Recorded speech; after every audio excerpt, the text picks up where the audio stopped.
Hello, welcome to Chagpar MD. I'm Dr. Anise Chagpar.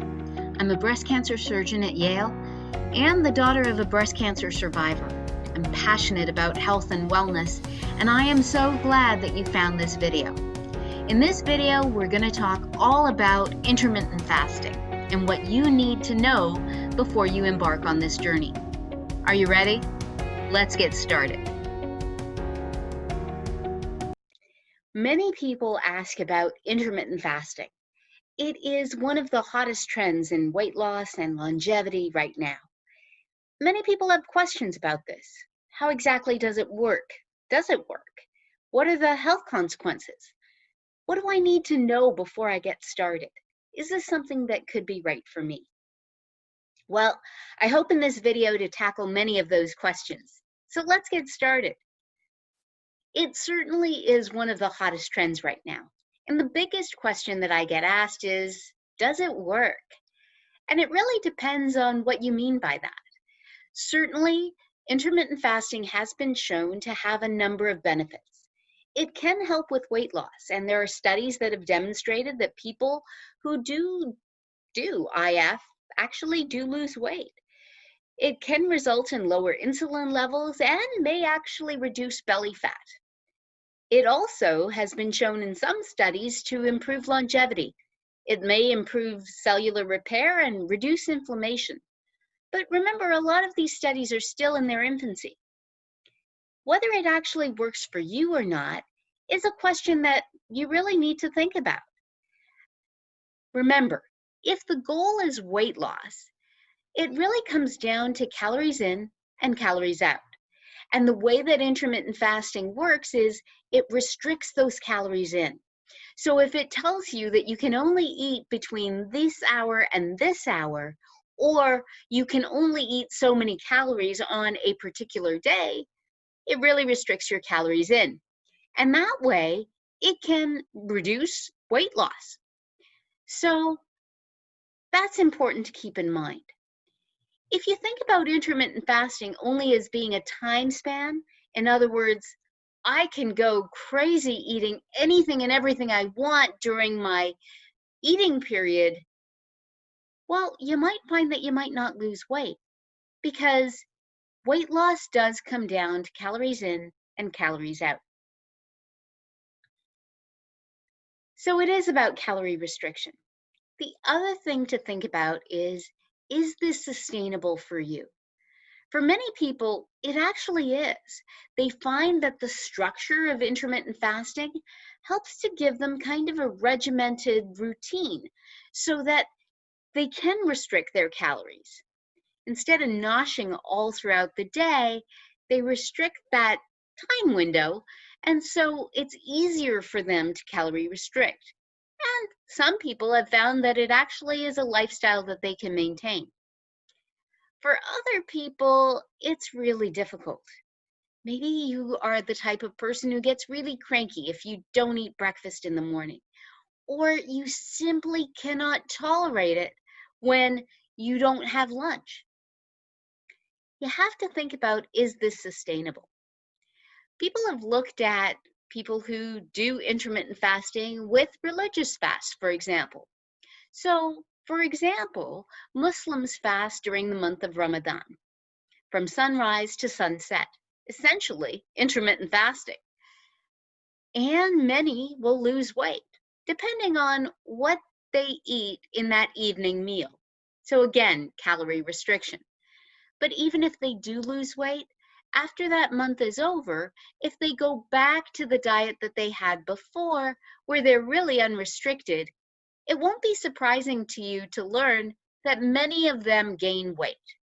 So if sustained weight loss and weight maintenance is your goal, you really have to think about what is going to be sustainable for you.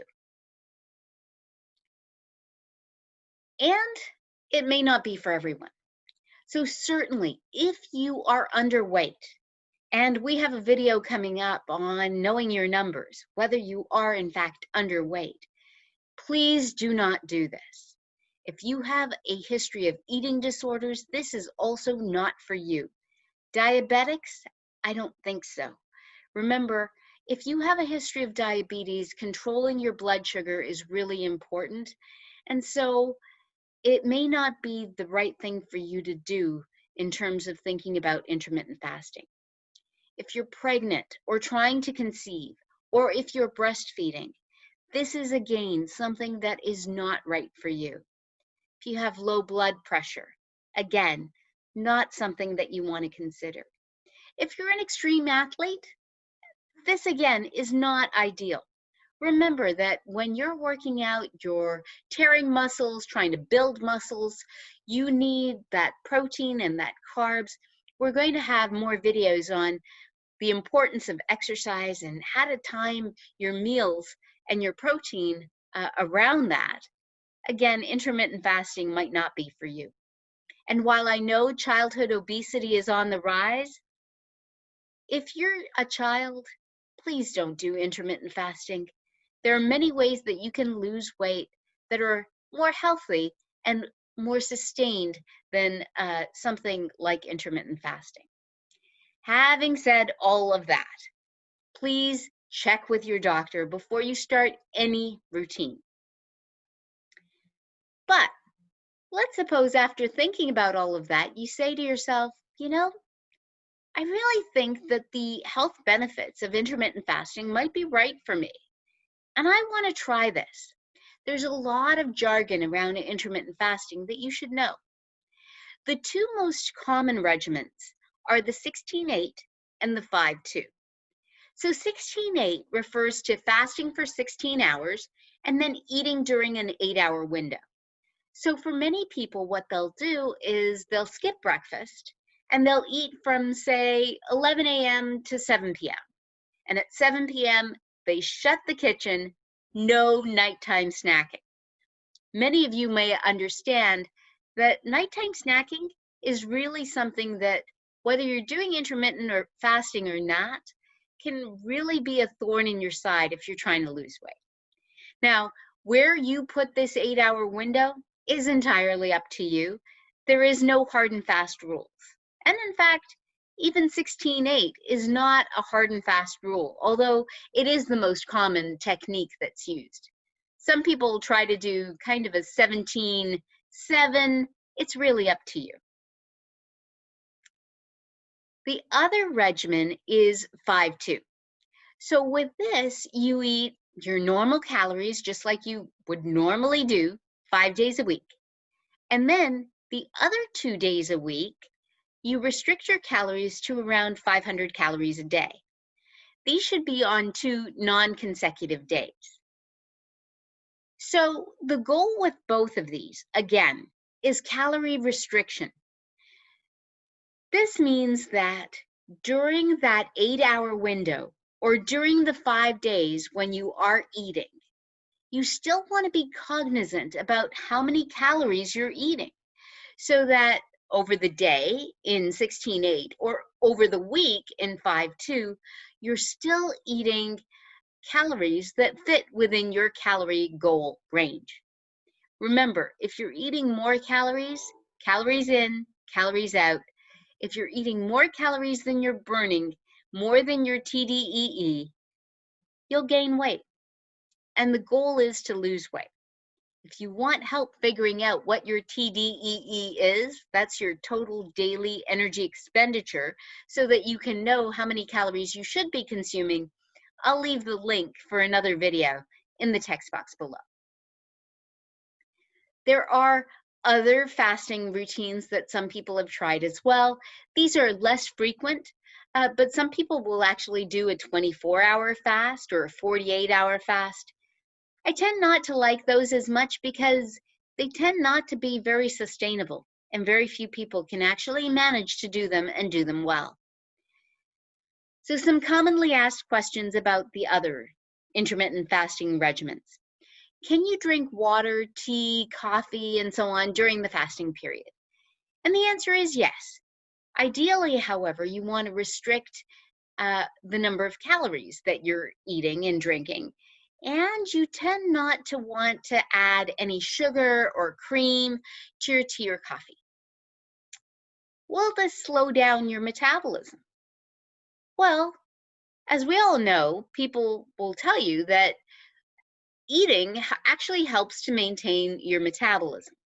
Some people talk about going into a starvation mode, and that has been debunked by many. Here's the thing: intermittent fasting may actually increase your metabolism in the short term.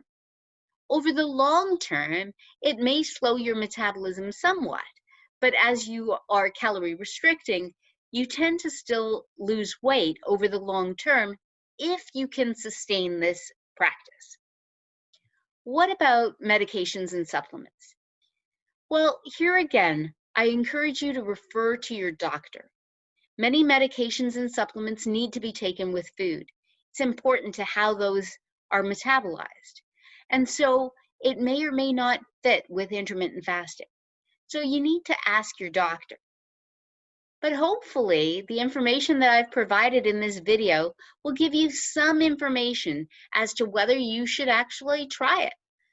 Intermittent fasting does have some incredible health benefits, but it's not for everybody.